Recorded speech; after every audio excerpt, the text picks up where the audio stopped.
చల్లటి వాతావరణం ఆస్మా పేషెంట్లకే కాదు హృద్రోగులకు కష్టంగానే ఉంటుంది. ఉష్ణోగ్రతలు అమాంతం తగ్గిపోవటం, శీతల వాతావరణం మూలంగా ఒంట్లోని రక్తనాళాలు అన్నీ కుచించుకుపోతూ ఉంటాయి. ఇలాంటి పరిస్థితుల్లో రక్తపోటు పెరుగుతుంది. ఫలితంగా ఉన్నట్టుండి గుండెపోటు ముంచుకొచ్చే ప్రమాదం ఉంటుంది.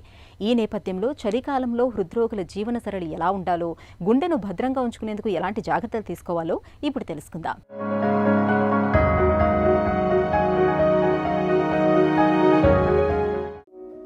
చలికాలంలో ఉష్ణోగ్రతలు తగ్గటం వల్ల హృద్రోగులకు అనేక సమస్యలు తలెత్తుతూ ఉంటాయి. తీవ్రమైన చలిబారి నుంచి శరీరాన్ని కాపాడేందుకు, శరీర ఉష్ణోగ్రతను స్థిరంగా ఉంచేందుకు రక్తనాళాలు సన్నగా కుచించుకుపోతూ ఉంటాయి.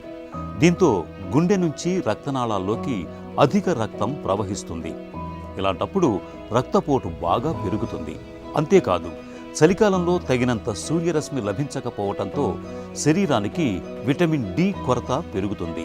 దీంతో కొలెస్ట్రాల్ శాతాలు పెరిగే అవకాశాలు ఉంటాయి. ఈ రెండు రకాల పరిస్థితుల మూలంగా చలికాలంలో హృద్రోగులకు గుండెపోటు వచ్చే అవకాశాలు బాగా ఎక్కువగా ఉంటాయి.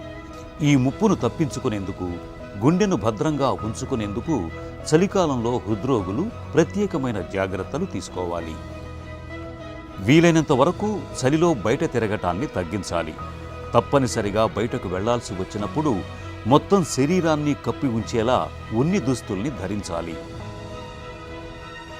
రక్తపోటు మందుల్ని ఎట్టి పరిస్థితుల్లోనూ మానకూడదు, తప్పనిసరిగా వేసుకోవాలి.